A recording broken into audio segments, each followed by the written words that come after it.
So this one's going to go right 3, up 6. 1, 2, 3, 4, 5. And you know what I forgot to move were these points. Right 3, up 6. And then it's partner point. So, and this one's a little off. So you get your U. So how do you know that you're right? I don't remember if you get the graphing calculator on the graphing part. I don't think you do. But I do know this is right because my vertex is 3, 6. And looking at this, that's what my vertex should be, is 3, 6. Okay? So just something to think about. All right, next one. I'm going to get this into vertex form. So to do that, I'm going to complete the square. So I'm going to group these 3's together. I'm sorry, these x's together. And as I group them out, I'm going to pull a 3 out because you can't complete the square unless it's an x squared. So I divided or factored out a 3, and now I'm going to go through this process of completing the square, which means there will be a square in there. So you take that number, you cut it in half, that's 2. You square it, and you get 4. So you're going to write 4 down here, but it is not worth 4 because this is really 3x squared, and that's 12x, which means when I wrote 4 down, I really added 12. So when I added 12, I'm going to have to take 12 away later because I can't just add 12. That changes the whole equation. So if I take the 12 away later, it's still the same equation. So then what we did is we simplified that into -4. I made these parentheses with the 3 on top. And so this number has had its job. It helped us get those. But this number, if you remember, is what goes in your parentheses. So now what I can do is think about my parent function again. Now you can take those points.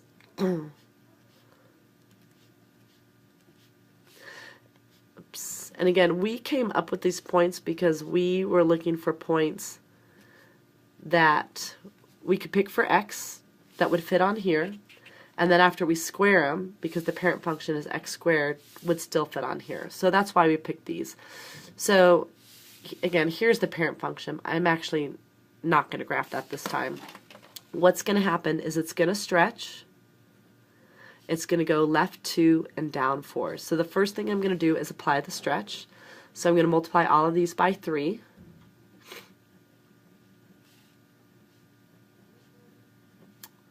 And now I'm going to graph my x with my new y, so I don't really need these, and we used to scribble that out. This won't fit, but I can get -2, 12. It's about here, and -1, 3, and 0, 0, and 1, 3, and 2, 12. So you can see how it's stretched. It's made it longer. It's made it skinnier. And now I'm going to put this stuff in. I'm going to go left 2 and down 4. So this one's going to go left 2 and down 4. And so is this one, left 2 and down 4. And this one, left 2, down 4, left 2, down 4, and this one, left 2, down 4. And there are faster ways to graph these, but this is going to work, this method, for next semester. So, we make our T-chart, we apply our stretch, flip, compress, get those graphed, and then we go left, right. You just have to know the points to work with. So remember these points. These are the only points you have to remember for first semester. Okay? All right, moving right along. Sorry, I can't turn this page very well. All right, so this was on the first mile marker, and we went through and we kind of analyzed a graph. And before we did that, I made you guys write these key points. So beginning, the end, the highs, the lows, the x-intercepts, the y-intercepts. So I'm going to go left to right and just get these key points. So always on the left, x is -infinity, and since it's pointing up, y is infinity. Here's an important point. It's an x-intercept. Here's an important point. It's a turning point. It's a low, and it says round to the nearest tenth. So let's say this is about -5.8, and let's just go with -4. And this one, it's close enough to -2. And I'd say it's about a half up. Oh, I got a y-intercept. That's 0, 1. That's an important point. Here's a low turning point, and you know, it's not quite 2, so maybe it's like 1.8, and then it's down maybe, I don't know, like negative 2.3. Those are just guesses. Here's another important point, 4, 0. Here's a high point, so that's about 5, I don't know, 5.2, 5.1, and it's about like 1.2. Here's another important point, x-intercept, and then this arrow. So on the right, x is always getting bigger, but since it's pointing down, it's negative infinity. So take a moment, pause the video if you need to, get those all written down. And you writing those down helps me see if you mess up down here, so please do that. All right, so first we're going to start with positive and negative. I'm not going to do all positive and then go to negative. I'm going to go bounce back and forth. So we're looking to see where y is positive. But when I put my answers, I will be putting x in there. Okay?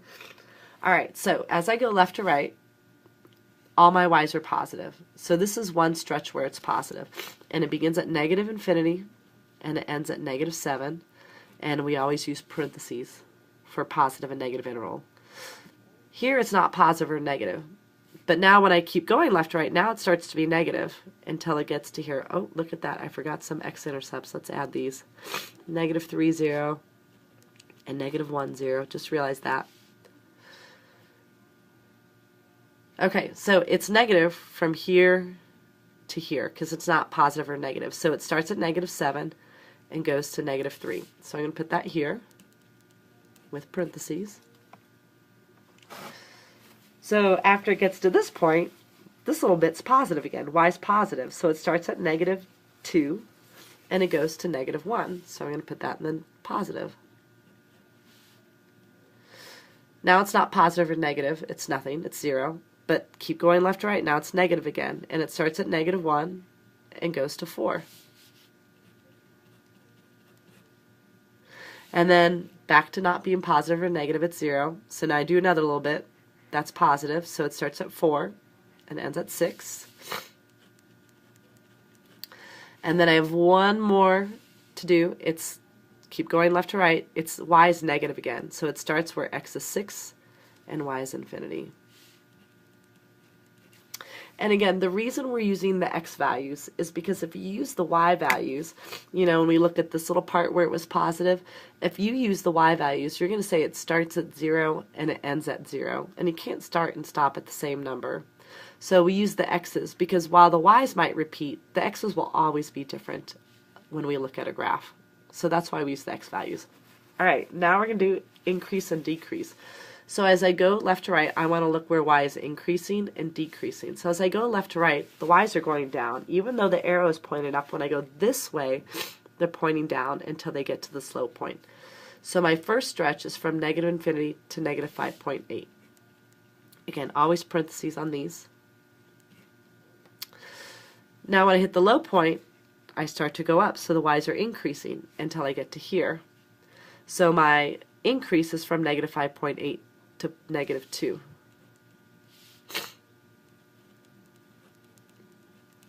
So I hit the high point. Now I'm going to go back down. So it's decreasing until it gets to the low point. So from negative 2 to 1.8. All right, then I start to go back up. That's another increase, 1.8 to 5.2. Sorry, you couldn't see that. And then one more, I get another decrease from 5.2 to the infinity. Remember, you can always pause and stop and rewind. All right, my x-intercepts, got a lot of them. I missed 2 of them. Negative 7, negative 3, negative 1, 4, and 6. But I will write them as ordered pairs. So negative 7, 0. Sorry, negative 3, 0. Negative 1, 0. 4, 0. And 6, 0. A lot of them. And something to think about on the final, each of these is like worth points. So if you leave some out, you're going to lose some points. So just try to keep track. My y-intercept, just 1, 0, 1. The relative max, I want the highest point that I can find.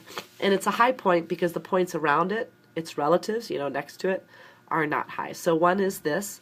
And remember, we're going to write it It's a max, but it's in the max box. So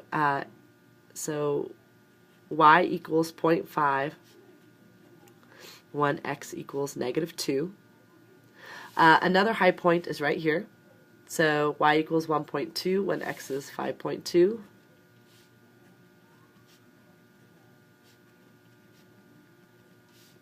And now my low points. So the low points are this one and this one. We don't count the arrows. So this one is y equals -4 when x equals -5.8. And this one is y equals -2.3 when x equals 1.8.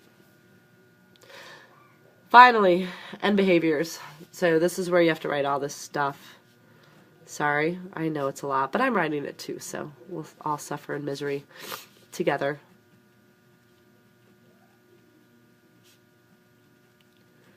Okay, this whole LIM limit you will learn about next year, but what we are focusing on is if x is getting bigger, what's your y doing? Well, here x is getting bigger. Our y's are getting smaller. And then if x is getting smaller, what are our y's doing? Well, their x is getting smaller and our y's are getting bigger. All right, that's that one. I feel like, are we getting done? All right, now we are in our last, well, not our last chapter, our chapter 4. So we need to graph this. It's in factored form, which is nice because, you know, it tells us a lot about our points. So I'm actually going to start there. Let's start with the x-intercepts because that's what factored form does. So what makes these 0? Well, I'm going to have 3 times. That's what that means. I'm going to have -2 once. And what makes that 0 is 0, but I'm going to have 0 4 times. So bounce, wiggle, cross. This shows up an even amount of times. That's a bounce. This shows up once. That's a cross. This shows up an odd amount of times. That's a wiggle. So if you want, you can come over here.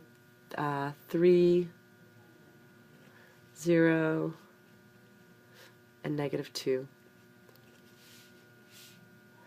So now what I need to do is find the y-intercept. The easiest way to find the y-intercept is you make your x become 0.